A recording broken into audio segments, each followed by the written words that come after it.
तो guys, how are you doing? जैसा कि हमने लास्ट एपिसोड में देखा था कि लूली अपने उसी ट्रायल को दे रहा होता है, लेकिन तभी उस ट्रायल को देने के बावजूद भी लूली की हालत ख़राब हो चुकी थी, क्योंकि जब वो अपने अल्टीमेट लास्ट राउंड पे पहुंचा था तो वहां जाने के बाद वो एक माउंटेन के साथ में फंस चुका होता है। एंड वहां पे जाने के बाद से लूली को कुछ नज़र नहीं आ रहा था कि आखिर वो आगे क्या करे। फिलहाल इस एपिसोड की स्टार्ट होती है एंड हम देखते हैं लुओली को, जिसने अभी उसी माउंटेन की रूट को पकड़ा हुआ था, लेकिन फिलहाल लुओली का हाथ नीचे को छूट जाता है, जिसकी वजह से उसकी हालत तो ख़राब ही हो चुकी थी। एंड हम देखते हैं लुओली को, जो कि कह रहा था कि नहीं, मेरे साथ में ये नहीं होना चाहिए था, मुझे अभी काफ़ी कुछ करना था एंड अभी तो मुझे बहुत ही ज़्यादा स्ट्रॉन्ग भी बनना था, भला मैं कैसे इतनी आसान मर सकता हूँ, मेरे साथ में ये चीज़ नहीं होनी चाहिए थी। जिसके बाद हम देखते हैं लुओली को, जो कि तुरंत ही एक और रूट को पकड़ लेता है और इसके बाद सनराइज होता हुआ हमें दिखाया जाता है, क्योंकि अब लुओली ने काफ़ी ज़्यादा हिम्मत के साथ में खुद को आगे बढ़ाने का फैसला ले लिया होता है। जिसके बाद हर जगह बर्फ ही बर्फ हो रखी थी एंड हम देखते हैं लुओली को, जो कि तुरंत ही एक सिरा को पकड़ के तुरंत ही एक ऊपरी जगह पर आ जाता है, जहाँ पे आने के बाद लुओली थोड़ा आसपास देखता है और फिर वो लगातार आगे भी बढ़ रहा था, लेकिन सडनली उस जगह पे उसे किसी की आवाज़ सुनाई देती है, जहाँ पे एक डिवाइन वॉइस उसको कह रही थी कि तुम्हें मेरी इनहेरिटेंस चाहिए, तो ज़रा बताओ मुझे कि तुम इतने ज़्यादा पावरफुल हो या फिर नहीं।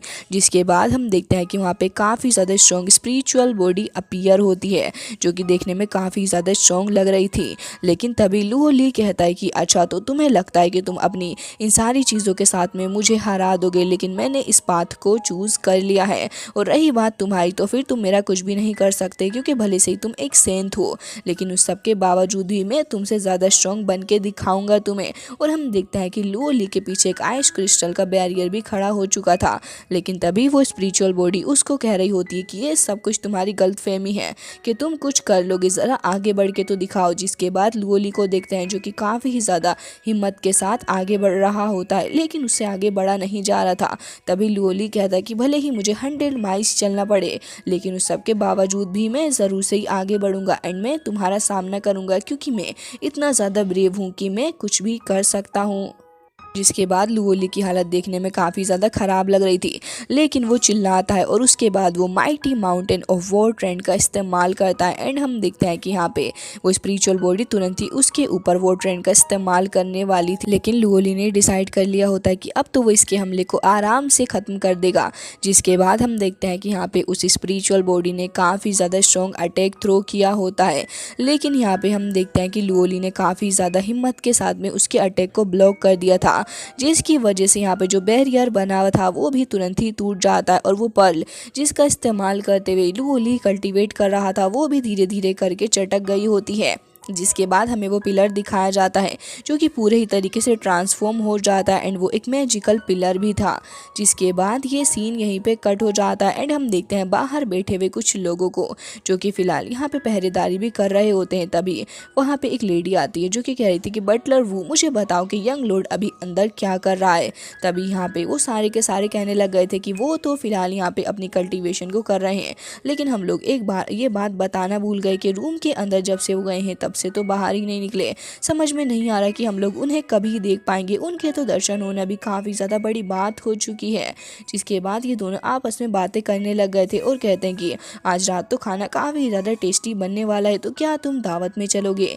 जिसके बाद हम देखते हैं कि यहाँ पे एक और लेडी आ जाती है, जो कि छिपते छिपाते अंदर की तरफ को आ रही थी एंड यहाँ पे वो डोर के पास आके भी खड़ी हो जाती है और कहती कि बटलर वो, मुझे आपसे कुछ बात करनी है।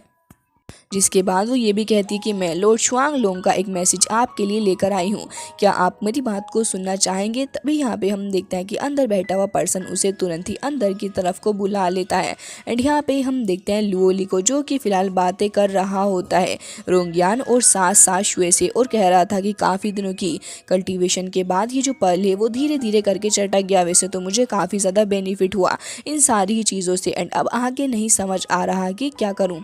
जिसके बाद रोंगयान कहती है कि मुझे लगता है कि तुम्हें इस बॉक्स के अंदर देखना चाहिए, तुम्हारे फादर ने जाने से पहले तुम्हारे लिए काफ़ी कुछ छोड़ा था। तभी लूली काफ़ी ज़्यादा एक्साइटेड होते हुए आगे बढ़ता है और फिर हम देखते हैं कि तुरंत ही वो वहाँ पे रखे हुए एक बाव को देखने लग गया था, जो कि देखने में काफ़ी ज़्यादा खूबसूरत लग रहा होता है। तभी यहाँ पे रोंगयान कहती है कि ये कोई ऑर्डिनरी चीज़ नहीं है, ये तुम्हारे पिता ने तुम्हारे लिए छोड़ी थी।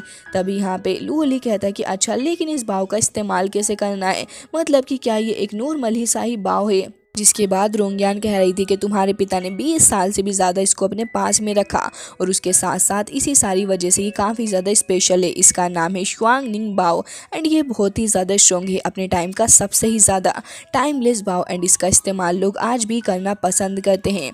जिसके बाद यहाँ पे लूली तुरंत ही उसे अपने हाथ में ले लेता है एंड फिर उसे अपने पास में रखते हुए कहता है कि ये तो बहुत ही ज़्यादा अच्छा गिफ्ट निकला। तभी रोंगयान कहती है कि वैसे मैंने तुम्हारे लिए एक गिफ्ट और प्रिपेयर किया है। जिसके बाद वो तुरंत ही उसको एक जेड भी दिखाने लग गई थी एंड उस पेंडेंट को दिखाते हुए कहती है कि ये जेड पेंडेंट भी मैंने तुम्हारे लिए ही रखा हुआ था। जिसके बाद सीन कट होता है एंड हम देखते हैं कि लूली आ चुका होता है शुए के पास में और उससे कह रहा होता है कि आखिर मुझे ये क्यों दिया है उसने, और उससे कहा कि ये पेंडेंट जाके तुम्हें दिखा दूं, आखिर इस पेंडेंट का मतलब क्या है, क्या तुम मुझे बता सकती हो कि कुछ स्पेशल है इसके बारे में। तभी वो कहती है कि ऑफकोर्स ये एक हाई ग्रेड का जेड पेंडेंट है एंड बहुत ही ज़्यादा स्ट्रॉन्ग भी। तुम्हें पता है कि ये 4 सी ड्रैगन क्लैन का है एंड ये वहाँ पे ही प्रोड्यूस होता है, लेकिन तुम्हारे हाथ में इसका लगना काफ़ी ज़्यादा रेयर है। मुझे नहीं समझ आ रहा कि आखिर उसके हाथ में ये लगा कहाँ से, रोंगयान ने क्या तुम्हें दिया है। तभी लूली आगे बढ़ के देखने लग गया था तो एक थोड़ा ऑकवर्ड सा सीन बन जाता है। तो शुए पीछे हट गई थी और कहती है कि पीछे हटो ज़रा, तुम क्या कर रहे हो, वैसे तुम्हें पता है कि एक क्योटिक ड्रैगन की है एंड काफ़ी ज़्यादा स्ट्रॉन्ग भी, मुझे लगता है कि तुम्हें इसका इस्तेमाल करना चाहिए एंड तुम काफ़ी ज़्यादा बेनिफिट भी इससे हासिल कर सकते हो। जिसके बाद वो बताने लग गई थी कि वैसे अगर तुमने इसका ढंग से इस्तेमाल किया तो फिर तुम ड्रैगन स्पिरिचुअल रियल्म के अंदर भी एंटर कर सकते हो इसके थ्रू, ये बहुत ही ज़्यादा स्पेशल चीज़ है। तभी लूली कहता है कि ड्रैगन स्पिरिचुअल रियल्म आखिर ये चीज़ है क्या। जिसके बाद शुए बताती है कि अच्छा, तो तुम्हें इस चीज़ के बारे में जानना है तो फिर मैं तुम्हें बता दूंगी। जिसके बाद फिलहाल यहाँ पे शुए उसी की तरफ को देख रही होती है तो लूली कहता है कि थोड़ा ध्यान से करना, कहीं ऐसा ना हो कि ड्रैगन क्लैन के लोगों के साथ में कुछ मैस क्रिएट हो जाए और मैं ऐसा करना बिल्कुल भी नहीं चाहता। तभी हम देखते हैं कि उसके हाथ में जो बोतल थी जो कि उसने शुए से ली थी वो तुरंत ही ले जाके डाल देता है उसी पेंडेंट के ऊपर, जिसकी वजह से यहाँ पे पेंडेंट धीरे धीरे करके हवा के अंदर लहराने लग गया था एंड यहाँ पे उसे नहीं समझ आ रहा होता कि आखिर इसका करना क्या है। तो शुए कहती है कि इसके अंदर एंटर करो। जिसके बाद लूली तुरंत ही चला जाता है तो तब वो कहती है कि अरे मैं तो उसे बताना ही भूल गई कि जैसे ही वो अंदर जाएगा तो फिर यहाँ पे उसकी काफ़ी सारी चीज़ें डिफरेंट हो जाएंगी, उसका लुक देखने में काफ़ी ज़्यादा डिफरेंट हो जाएगा। फिलहाल वो कह रही होती है कि मुझे इन सारी चीज़ों के बारे में परेशान नहीं होना चाहिए, लूली खुद ही हैंडल कर लेगा। सीन कट होता है और उसके बाद हम देखते हैं ड्रैगन रियल्म के अंदर जहाँ पे लूली एंटर कर चुका होता है। उसके फेस एक मास्क लगा हुआ था, साथ साथ वो अपनी अपीयरेंस को देख के भी बहुत ही ज़्यादा खुश हो रहा होता है और कहता है कि ये स्टाइल तो मेरे ऊपर वाकई में सूट कर रहा है, ऐसा लग रहा है कि होंगयान ने जान के ही सब कुछ मेरे लिए प्रिपेयर करवाया था। जिसके बाद हम देखते हैं कि वो थोड़ा आसपास देखने लग गया था और कहता है कि चलो थोड़ा घूम लेते हैं। उसके बाद वो आगे बढ़ने लग जाता और उसे यहाँ की चीज़ें काफ़ी ज़्यादा सही भी लग रही थी, माहौल भी काफ़ी अच्छा था। वेल यहाँ पे काफ़ी ज़्यादा लोग अभी मास्क लगाए हुए थे जिसकी वजह से यहाँ पे लूली सबको ध्यान से नहीं देख पा रहा होता और कहता है कि आखिर ये सब कुछ हो क्या रहा है। तभी वो लोग जो कि उसके साथ में गुजर रहे थे वो कहते हैं कि यही तो वो पर्सन है जिसके साथ में वो लोग डील कर रहे हैं एंड बहुत ही ज़्यादा परेशान भी हैं। तभी लूली कहता है कि आखिर मेरे यहाँ पे आते ये लोग किस बारे में बात कर रहे हैं, वैसे तो सभी ने मास्क पहन रखा है लेकिन उसके बावजूद मेरी बातें क्यों हो रही हैं यहाँ पे। तभी हम देखते हैं कि यहाँ पे एक लेडी काफ़ी ज़्यादा गुस्से से शायद आगे बढ़ रही होती है। उसका नाम लोंग यारान था एंड वो बहुत ही ज़्यादा बुरी तरीके से आगे बढ़ रही होती है। तभी यहाँ पे लूली कहता है कि क्या तुम मुझसे बातें कर रही थी। तभी वो कहती है कि ऑफकोर्स मैं तुमसे बातें कर रही थी, तुमने हमारे यहाँ पे काफ़ी ज़्यादा बुरे तरीके से क्राइम किया है तो अब तो तुम्हें उसका हिसाब चुकाना ही होगा। तभी यहाँ पे लूली कहता है कि ड्रैगन क्लैन के लोगों, मुझे लगता है कि तुम्हें कुछ मिसअंडरस्टैंडिंग हो चुकी है, बल्कि मैं तो इस कंट्री का काफ़ी ज़्यादा यूनिक सा पर्सन लग रहा हूँ तो भला मैं ऐसा क्यों ही करूँगा। तभी यहाँ पे यारान के साथ में मौजूद लोग कहने लग लग जाते हैं कि अच्छा तो तुम्हें नहीं पता कि तुमने हमारे साथ में क्या किया है, और इतना सब कुछ करने के बाद तुम अपनी बातों से मुकर रहे हो, आखिर तुम कैसे पर्सन हो। तभी यहाँ पे लुओली कहता है कि अगर मैंने कुछ गलत किया तो एक बार फिर से आपसे माफ़ी मांगना चाहूँगा, लेकिन फ़िलहाल मुझे यहाँ से जाने दीजिए। लेकिन तभी हम देखते हैं कि यारान के पास के जो सिपाही थे वो तुरंत ही अपनी सोर्ड लेकर रेडी हो जाते हैं। तभी लुओली कहता है कि ऐसा लग रहा है कि अब तो तुम सब जानकर ही मुझसे फाइट करना चाहते हो। जिसके बाद हम देखते हैं कि यारान तुरंत ही आ जाती है उसके पास में, और फिर पास में खड़ो के थोड़ा इधर आधर देखते हुए कहती है कि तुम्हारे पास में जेड है, आखिर ये कर क्या रहा है, एंड ये मुझे लगता है कि तुमने मेरे पास में से ही चुराया है। तभी लुओली कहता है कि अच्छा तो तुम ये इल्ज़ाम मेरे ऊपर रख रही हो, वैसे मैं तुम्हें बता दूं कि मेरी सिस्टर ने मुझे ये गिफ्ट दिया था। तभी वो कह रही होती कि ये कोई गिफ्ट नहीं है, तुमने मेरे पास से चुराया है इसको, एंड मैं इस जगह की थर्ड प्रिंसेस हूँ, एंड मैं 4 सी ड्रैगन क्लैन में काफ़ी ज़्यादा स्ट्रॉन्ग एंड फेमस पर्सन हूँ, मेरा नाम लोंग यारान है। क्या तुम्हें इस बारे में नहीं पता? ऊपर से तुमने मेरा पेंडेंट भी ले लिया, उसके बावजूद तुम ये झूठ बोल रहे हो कि ये तुम्हें तुम्हारी बहन ने दिया है। जिसके बाद वो ऐसे ही आगे बढ़ने लग जाती है और कहती है कि अच्छा ही होगा कि जो क्राइम तुमने किया है तुम इसको एक्सेप्ट कर लो, नहीं तो फिर इसके कॉन्सिक्वेंसेस बहुत ही बुरे होंगे और तुम्हारी बहन को भी इसके कॉन्सिक्वेंसेस झेलने होंगे। ये सब कुछ सुनने के बाद वो कह रहा होता है कि बस करो, बहुत हो गया तुम्हारा, मैंने कहा ना तुमसे, मैंने ये नहीं चुराया तुम्हारे पास से। तब यारान कहती है कि अच्छा मैं तुम्हें एक बार फिर से एक चांस दे रही हूँ, लेकिन अगर तुमने ऐसा ना किया तो उसके बाद फिर तुम्हें ट्रू ड्रैगन एरिना के अंदर चल के हमारे साथ में फाइट करनी होगी। तभी यहाँ पे लुओली कहता है कि झूठे इल्ज़ाम लगाने से अच्छा तो यही है कि मैं तुम्हारे साथ में एरिना में चलूँ। सीन कट हो जाता है और उसके बाद हम देखते हैं कि लुओली और साथ साथ यारान दोनों ही आ चुके थे एरिना के अंदर। जिसके बाद यहाँ पे काफ़ी शानदार सा सीन दिखाया जाता है जहाँ पे लोग बड़े होके अनाउंस करने लग गए थे कि यहाँ पे थर्ड प्रिंस मास्कमैन के बीच में फाइट होने वाली है, एंड देखना यही होगा कि आखिर कौन जीतेगा इस फाइट के अंदर। जिसके बाद हम देखते हैं कि विंडो के पास में से सीन दिखाया जाता है जहाँ पे कुछ लोग बातें करने लग गए थे। फिलहाल इस जगह के लॉर्ड भी बैठे होते हैं, एंड वो कह रहे थे कि मुझे लगता है कि हमारी प्रिंसेस का गुस्सा कुछ ज़्यादा ही बढ़ता जा रहा है दिन ब दिन। जिसके बाद वो किसी को टी सर्व कर रहे होते हैं। जिसके बाद यहाँ पे हम देखते हैं लुओली को, जो कि पूछ रहा था कि क्या मैं एक बार फिर से तुम्हारा नाम जान सकता हूँ। तो वो कह रही होती है कि तुमसे कहा ना कि तुम चुपचाप आके फाइट करो एंड तुम मुझे अपना नाम बताओ। तभी यहाँ पे लुओली को देखते हैं जो कि काफ़ी ज़्यादा गुस्से में आ चुका था और कहता है कि मेरा नाम ड्रैगन है, समझे तुम, एंड मैं तुम्हें हरा के रहूँगा। जिसके बाद यहाँ पे सारे के सारे मास्कमैन कहने लग गए थे कि खुद को ड्रैगन बता के हमारे ड्रैगन क्लैन का नाम बर्बाद कर रहा है। एंड यारान वो तो अब बहुत ही ज़्यादा भड़क चुकी होती है और कहती है कि लड़के तुम्हें सबक सिखाना ही होगा। जिसके बाद काफ़ी ज़्यादा स्पीड से आगे बढ़ रही होती है और तुरंत ही एक फिस्ट से अटैक कर देती है वो लुओली के ऊपर। जिसके बाद लुओली को देखते हैं जो कि तुरंत ही अपने फिस्ट का इस्तेमाल करते हुए उसे रोकने लग गया था। आसपास मौजूद लोग देख ही रहे होते हैं, लेकिन हम देखते हैं कि कुछ ही सेकंड्स के बाद प्रिंसेस तो उस जगह से गायब हो गई थी। जिसके बाद सारे लोग देख रहे होते हैं कि थर्ड प्रिंसेस कहाँ चली गई। वो लोग बहुत ही ज़्यादा कंफ्यूज हो चुके थे कि सडनली उसको हो क्या गया है, एंड प्रिंसेस सडनली कहाँ ही गायब हो गई। जिसके बाद हम अपने लुओली उर्फ ड्रैगन को देखते हैं जो कि वहीं पे खड़ा था, एंड उसने फर्स्ट राउंड को बहुत ही आसानी के साथ में जीत लिया होता है।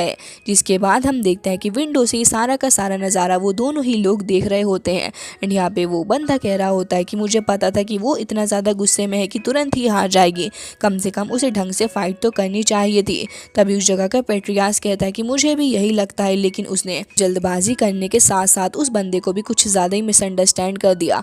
आपका इस बारे में क्या कहना है लॉर्ड लॉन्ग? तभी वो कहते हैं कि ऑफकोर्स मुझे भी यही लगता है, लेकिन जहाँ तक मैं समझता हूँ कि यंग मैन वो अपना फेस भी नहीं दिखा रहा, लेकिन उसके बावजूद भी इतना ज़्यादा स्ट्रॉन्ग कैसे कि हमारी थर्ड प्रिंसेस को उसने हरा दिया। जिसके बाद सीन कट हो जाता है एंड हम देखते हैं थर्ड प्रिंसेस को, जिसके उसी हाथ की हालत ख़राब हो चुकी थी जिससे वो फिस्ट से अटैक कर रही थी। तो लुओली फिर अपनी बॉडी को लूज़ करने लग गया था, जिसकी वजह से प्रिंसेस चिढ़ते हुए एक बार फिर से अपनी पावर को रिलीज़ करती है और एक फॉर्मेशन भी वहाँ पे रेडी हो गई थी। तभी यहाँ पे लुओली कहता है कि आखिर तुम किस बात पे इतना ज़्यादा भड़क रही हो, और अब गुस्सा मत होना जब मैं तुम्हें बुरे तरीके से हर्ट करूँगा। तभी यहाँ पे हम देखते हैं कि वो काफ़ी ज़्यादा दूर जाके गिरती है, तो फिर लुओली भी आगे बढ़ता है और उसके बाद तुरंत ही काफ़ी ज़्यादा गुस्से के साथ में अटैक करने वाला था, लेकिन उससे पहले कहता है कि सोच लो तुम्हें महंगा पड़ने वाला है। यारान दूर हटने की कोशिश कर रही थी, लेकिन लुओली तुरंत ही काफ़ी ज़्यादा बुरे तरीके से उसे मारने लग गया था। जिसके बाद थोड़ी बहुत देर बाद वो समझ चुकी होती है कि वो इतनी ज़्यादा आसानी से तो बिल्कुल भी नहीं जीतने वाली।